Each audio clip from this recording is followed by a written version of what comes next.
नमस्कार दोस्तों, नवभारत मुंबई से बातों बातों में मैं माधवी बाटकर आप सभी का बहुत बहुत स्वागत करती हूँ। दोस्तों, किसी भी जरूरतमंद के जीवन में बुनियादी बदलाव लाने से बड़ा आनंद और पुरस्कार कोई नहीं हो सकता। यह मानना है बजाज फाउंडेशन की टीम का, जिन्होंने अब तक बहुत से सामाजिक कार्य किए हैं और इसके लिए उन्हें पुरस्कारों से सम्मानित भी किया गया है। पर इस सब पर बात करना वो जरूरी नहीं समझते, क्योंकि वे उन लोगों में से है जो सामाजिक कार्य करना एक सेवा भाव मानते हैं, ना कि उसका प्रदर्शन करना। पर दोस्तों, कभी कभी किसी भी बदलाव को अंतिम चरण तक पहुंचने के लिए उसके बारे में बातचीत करना भी बहुत जरूरी होता है। और आज नवभारत की बातों बातों में इस सीरीज में हम मिलने वाले हैं और बात करने वाले हैं बजाज फाउंडेशन की दमदार कार्यों के बारे में। तो आइए इस बातचीत के लिए मिलते हैं हम श्री अपूर्व बजाज जी से, जो बजाज फाउंडेशन के ट्रस्टी है और महान क्रांतिकारी जमनालाल बजाज जी के परपोते हैं।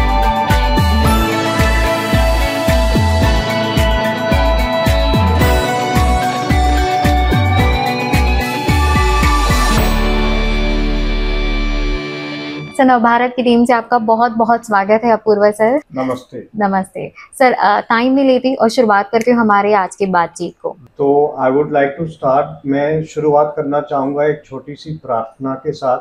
हम अपने टीम्स के साथ ऑन द ग्राउंड हमेशा प्रार्थना से ही चालू करते हैं। तो एक प्रार्थना मैं आप सबके लिए रिसाइट करूँगा। जो इतनी शक्ति हमें दे न दाता, मन का विश्वास कमज़ोर होना। इतनी शक्ति हमें दे न दाता, मन का विश्वास कमज़ोर होना। हम चले नेक रास्ते पे, हमसे भूल कर भी कोई भूल होना।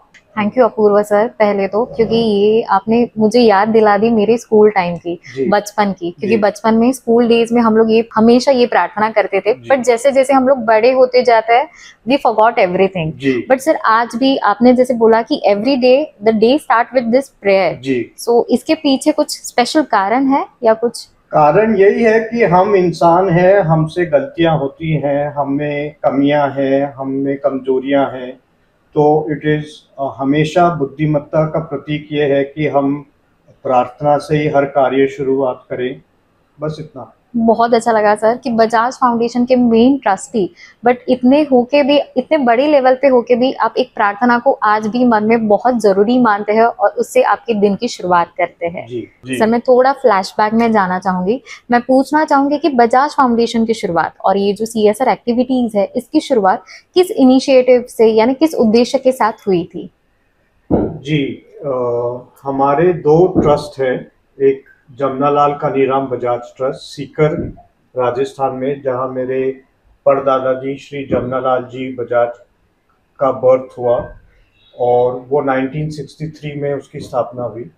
और वर्धा में, महाराष्ट्र में 2009 में कमल नयन जमनालाल बजाज फाउंडेशन की स्थापना हुई। इनका उद्देश्य तो समाज सेवा है और जैसे मेरे परदादा जी के जीवन के सिद्धांतों को आगे बढ़ाना, उनके जीवन मूल्यों को आगे बढ़ाना, उनके life and purpose and message को आगे बढ़ाना। सर, जैसे अभी आपने दो ट्रस्ट के नाम लिए थे, फाउंडेशन का नाम लिया था, तो बजाज फाउंडेशन में कमल नयन जमनालाल बजाज फाउंडेशन और जमनालाल कानीराम बजाज ट्रस्ट, और इन ट्रस्ट के तहत आप लोग गांव को आत्मनिर्भर बनाने के दृष्टिकोण से बहुत से कार्य करते हैं।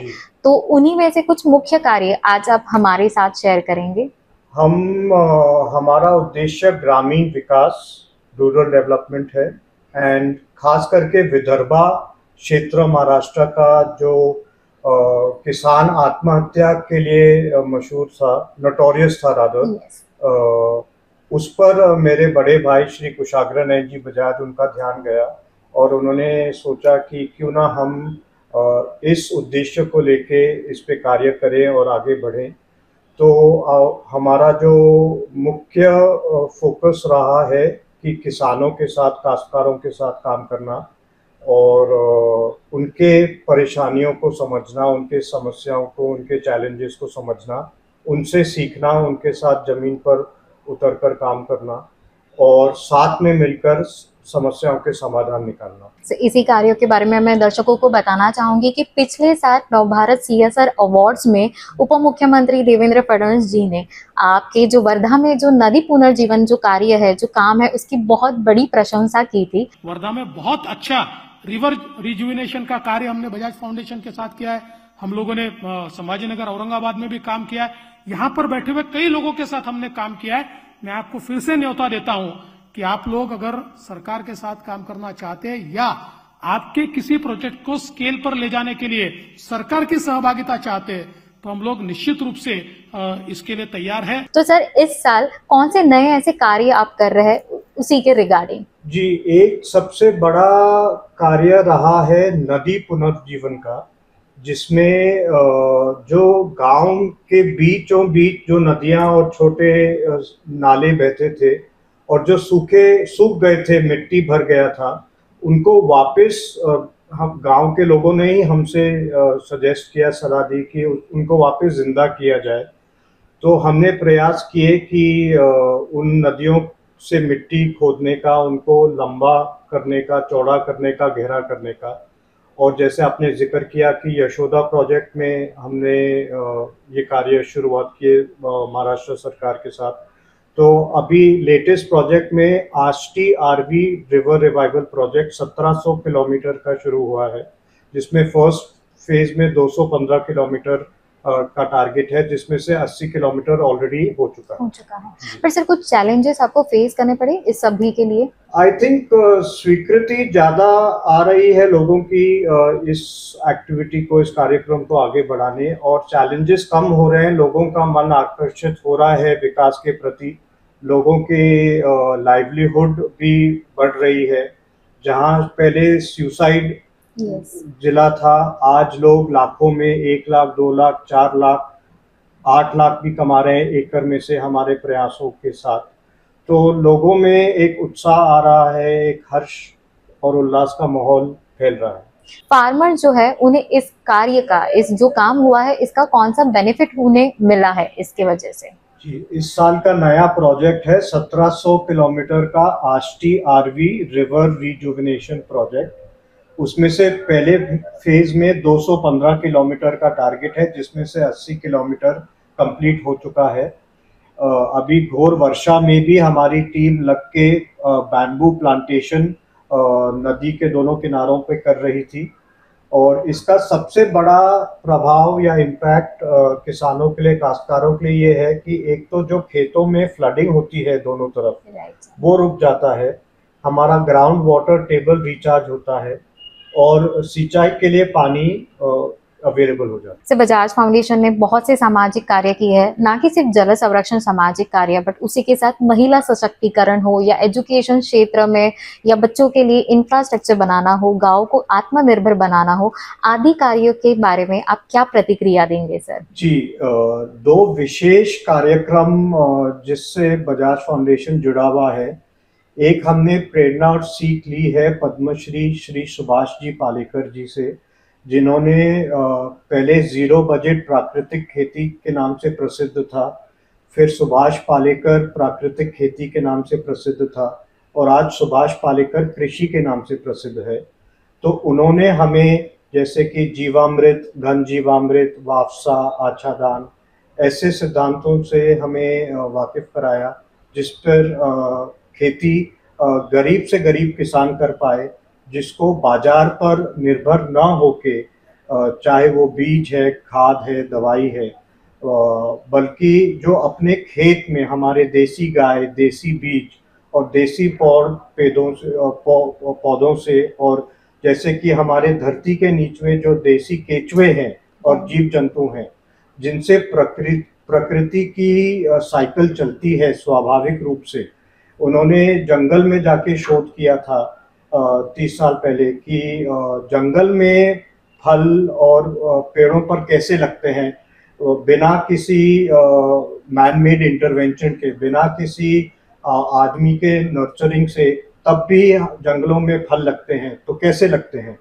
तो उन्हें ये समझ में आया कि प्रकृति की एक नियम है, प्रकृति की साइकिल है, और अगर हम उस प्रकृति के साइकिल में अपना योगदान दें, अपना सहयोग दें, तो ऑटोमेटिकली आसानी से सारे खेती और कार्यक्रम ग्राम विकास की ओर बढ़ सकते हैं। गांव का पैसा गांव में रह सकता है, शहर का पैसा गांव में आ सकता है। हिंदुस्तान के जो 7 लाख गांव हैं, अगर हम उन्हें आबाद करने की ओर अपना सारा शक्ति लगाएं, तो हिंदुस्तान वाकई में दुनिया में सबसे सर्वश्रेष्ठ देश होगा, इसमें कोई दो राय नहीं है। सर, एजुकेशन क्षेत्र के लिए आपके और कौन से प्लान्स है, फ्यूचर प्लान है, बच्चों की इंफ्रास्ट्रक्चर हो या एजुकेशन क्षेत्र के आपके जो कार्य है, इसके बारे में आप क्या कहेंगे? एजुकेशन में हमने एक programme Shri Kiranvir Sethi, wife of प्रसिद्ध billiards world champion Shri Geet Sethi, Ahmedabad के रिवर साइड स्कूल से, उनसे हमें सीख मिली डिज़ाइन फॉर चेंज प्रोग्राम की, जिसमें बच्चे फील करते हैं, अनुभव करते हैं कि उनके आज के आधुनिक जीवन में क्या समस्याएं हैं, क्या उनके मन की आशाएं हैं, उम्मीद है, सपने हैं, और उन्हें कैसे साकार किया जाए। जो उनके day to day practical problems हैं, चाहे व्यसन का हो, चाहे अल्कोहलिज्म, दारू का नशे के प्रॉब्लम हो, चाहे इंफ्रास्ट्रक्चर रिलेटेड प्रॉब्लम्स हो, उनके गांव में, उनके स्कूल में, उनके घर में बच्चियों के लिए टॉयलेट्स नहीं रहते हैं, तो ऐसी बहुत सारी समस्याएं हैं जिनसे वे on a day to day basis जूझते हैं। तो एक practical design thinking formula apply करते हैं, जिसमें 4 स्टेप हैं। फील यानी अनुभव करना, महसूस करना, इमेजिन यानी कल्पना करना, और फिर प्लान बना के उसको अमल करना, और फिर प्रोजेक्ट कंप्लीट करके उसे दूसरों के साथ शेयर करना, बांटना। तो इन 4 सिंपल स्टेप से 100 से भी ज़्यादा स्कूल ने हमारे वर्धा सीकर मिला के बहुत सारे सुंदर छोटे बड़े hard infrastructure related and soft सिद्धांतों पर रिलेटेड कार्य किए हैं, और बहुत चमत्कारी रिजल्ट्स मिले हैं समाज के। ये सुन के मुझे बहुत अच्छा लग रहा है कि इतने सारे चेंजेस है, यानी फील करना, इमेजिन करना, और बच्चों इसमें से ही बच्चे बहुत आगे सीख सकते हैं। सर, आपने जैसे कहा जाए तो आपने गांव की समस्या भी देखी है और हमारे शहरों की समस्या भी देखी है।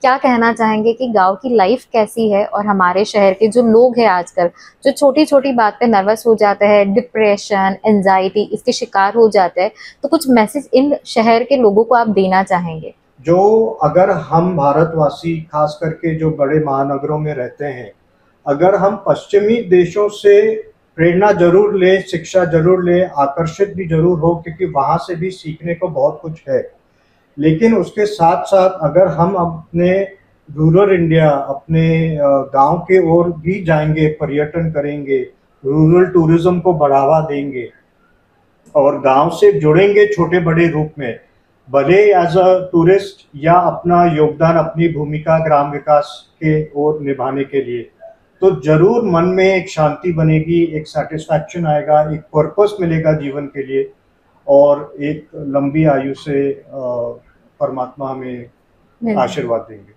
सर, बजाज फाउंडेशन ने बहुत से सामाजिक कार्य किए हैं, अनगिनत कार्य है, तो क्या कहेंगे सर, अभी फ्यूचर के प्लान्स क्या है? क्योंकि गांव को आत्मनिर्भर बनाना ये एक बड़ा उद्देश्य है बजाज फाउंडेशन का, तो अभी के लोगों की समस्या देखते हुए आप कौन से फ्यूचर के प्लान्स कर रहे हैं? जी, हमारे दोनों ट्रस्ट में समाज के लिए, ग्राम विकास के लिए बहुत अच्छे प्रोग्राम्स और एक्टिविटीज़ की संरचना की गई है, लेकिन मैं मानता हूँ यह काफ़ी नहीं है। खाली प्रोग्राम्स एंड पॉलिसीज़ का इम्प्लीमेंटेशन या skill sets development, training and development, ये सारी चीज़ें, इवन मॉरल सपोर्ट की हम काफ़ी प्रयास कर रहे हैं, लेकिन इसके साथ साथ leadership training, capacity building, risk taking ability, confidence building, और उसके साथ साथ जो एक हमारे भारतवासियों का एक आज के दिन भी मैं खुद में भी महसूस करता हूँ और सब में महसूस करता हूँ, एक पुअर सेल्फ एस्टीम है, एक इन्फ्योरिटी कॉम्प्लेक्स है, एक लो सेल्फ इमेज है, जो हजारों साल की गुलामी के कारण हमारे देश पे असर और इम्पैक्ट हुआ है हमारे सबकॉन्शियस माइंड में। इसको रूट से टैकल करना, सॉल्व करना बहुत ज़रूरी है। कोई प्रोजेक्ट ऐसे है जिनके नाम आप कहना चाहेंगे कि जो फ्यूचर में आने वाले हैं? जी, तो मेरे बड़े भाई Shri Kushagran ji Bajaj Carnegie Mellon University Pittsburgh में पढ़े थे, और वहाँ के जो डीन थे प्रोफेसर जेरार्ड कोहेन और उनके साथ श्री निको स्लेट जो गांधीयन स्टडीज़ के प्रोफेसर हैं अमेरिकन होके भी, वो आए थे हमारे यहाँ वर्धा में। करीबन 2 हफ्ते रहे थे। उनके पूरी स्टूडेंट की टीम 15-20 स्टूडेंट थे और बहुत ही रिच एक्सपीरियंस रहा हमारे टीम के साथ।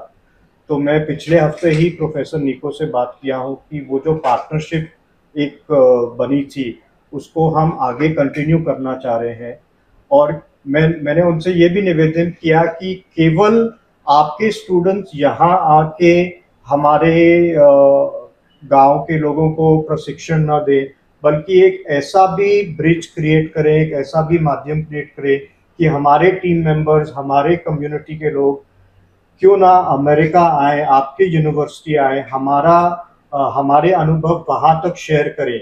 हमारे DFC प्रोग्राम में बच्चों के साथ हमें इंटरनेशनल अवार्ड मिला था, जहाँ हमारे गांव के 2 बच्चे हैं और हमारे टीम मेंबर और मैं स्वयं चाइना गए थे, बीजिंग गए थे और हमें इंटरनेशनल अवार्ड मिला था।